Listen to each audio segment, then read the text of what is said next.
Okay, so let's talk a little bit about how GenY entrepreneurs are redefining corporate culture. Sure. And we talked about sort of being pro-social, but maybe, give some other examples from some of these companies that you actually visited. Sure. Well, I think first of all, when we think about a GenY company, there's a stereotype that pops into our heads. There's like weed at the break room, and all sorts of video games, and dogs walking around, and everybody's in ripped jeans and T-shirts, and playing these flip-flops, playing music. And okay, yes, to a certain extent, that's true sometimes. It's true a lot. These workplaces are very fun and casual, but what's behind that, I think, is that for this particular generation, I mean, for our generation, my generation, it was work over here and life and fun was over here. And for this generation, there's not that dividing line. There's a confluence of work and life, and they don't want to separate. It's sort of, for them, it's sort of a 24/7 work-life mashup. And so these work environments are a response to the fact that these kids are going to be working really hard. And if they want to take a break at 10 or 11 o'clock and go to the beach if they live in LA, or if they want to play a video game, or if they want to take a walk or ride a bike, and then come back and work until 7, 8, 9, 10 o'clock at night, well then so what? As long as the work is getting done, not a big deal. So I mean, there's that sort of, there's the attitude that, oh, because they're having fun, they're not serious. Nothing could be further from the truth. So, but aside from the work, like for example, I visited a company called PopCap out in Seattle. This is a casual game maker. They're fabulous guys. And in the sort of middle of the company, there's like they're all working under this parachute, and there are Christmas lights, and there's this little dachshund running around, leaving chewed up dog toys everywhere, and the break room is so filled with amazing food and games that the postman actually takes his break at lunchtime and eats there and plays video games. So it's it's that. But I think the other thing is, I mean, for example, I visited Undercurrent. Undercurrent is in the book. We heard from Undercurrent earlier today. And they have this fabulous corporate culture of incentivizing their young employees. And I think this is a very important aspect to the corporate cultures of these GenY companies. They understand that to attract young workers, they need to train them. They need to integrate them into their companies in a very meaningful way. There need to be short-term rewards. So, for example, at Undercurrent, they really encourage employees to get repeat business from existing clients because, as everybody knows, it's a lot cheaper to get repeat business than it is to get a new client. And depending on how much repeat business is nailed down, they get certain rewards, over the course of 3 weeks or so. So it's very effective. Okay, so one of the things, we didn't hear about it as much today, and in part I think it's because we're in such tough times, but I think millennials or Gen Yers sometimes get the reputation of being job hoppers, right? Because, they want their work to be so fulfilling. If it's not, they'll just move on to the next opportunity.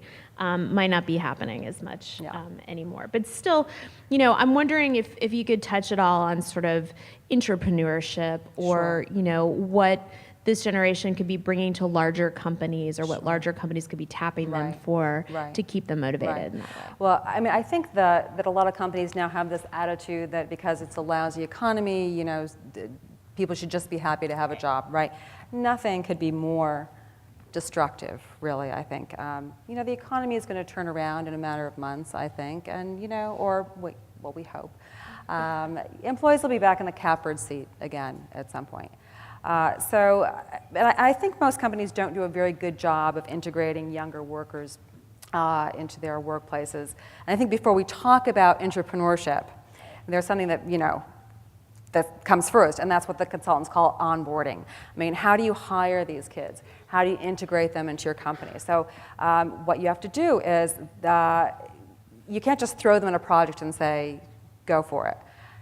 There's this misconception that creativity thrives in an atmosphere of chaos, and nothing could be further than the truth. Or creativity curls up in a little ball and cries for its mama in an atmosphere of chaos. I mean, there's nothing worse. So what you want to do is give these kids very clear instructions, clear expectations.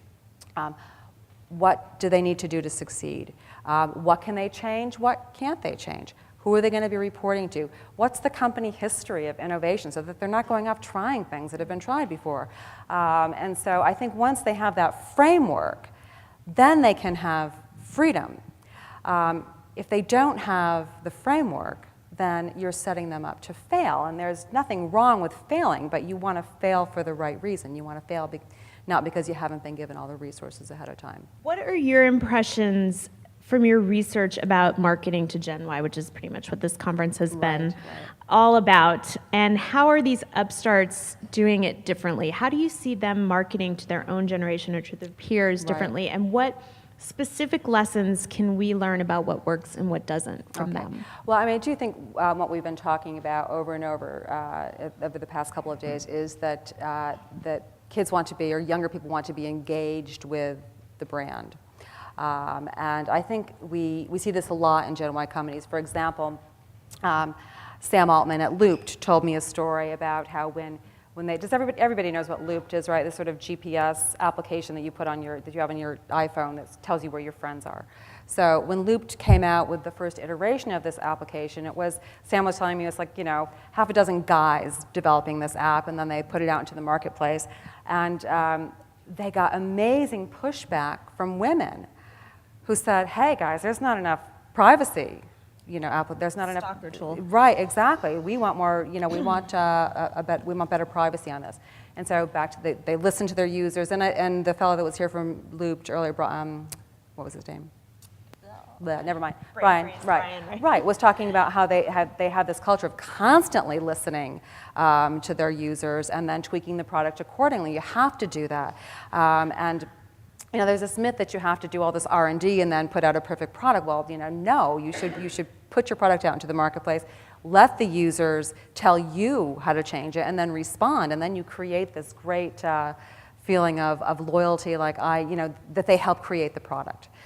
So I think that's part of what they do, and I also feel that these companies are great at finding the pain in sort of existing products or services and then adjusting them and tailoring them to the GenY needs. For example, there's a company in my book called Igniter, which you probably never heard of, but it's an online dating site that is specifically geared towards GenY. And instead of individuals putting their profiles on, groups put their profiles on, because this is a generation that is very group-oriented, and they feel like the whole blind date thing is sort of creepy and dangerous.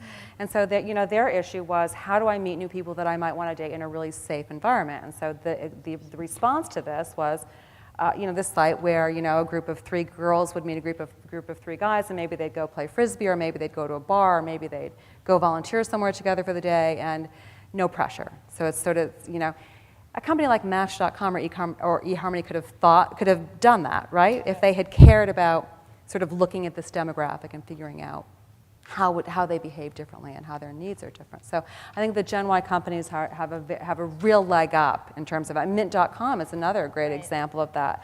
Aaron Patzer basically said, I hate the tools that are out there now. I'm going to create something for my own generation. Now he's got 1 million users. He has 1 million people who will go into his website and put in their bank username and password. Go figure. But it's very successful. All right, I want to sort of look out into the audience, beyond the bright lights. Do you guys have questions for Donna about all the GenY entrepreneurs she interviewed? If so, please raise your hand for our volunteers with microphones. They can run to you. I feel like the teacher in Ferris Bueller. Anyone? Come on, wakey. Anyone? Bueller? Bueller, Ferris. So in maybe the one instance where I actually feel pretty good about being an old man, are GenYers really considering going to volunteer a hot date? That's really happening? This is what they told me. That sometimes they go and volunteer together. Yeah. And on the website, they make suggestions for group dates, and that's one of them. So I guess they're so much better than we are. But we have so much more experience. Any more questions?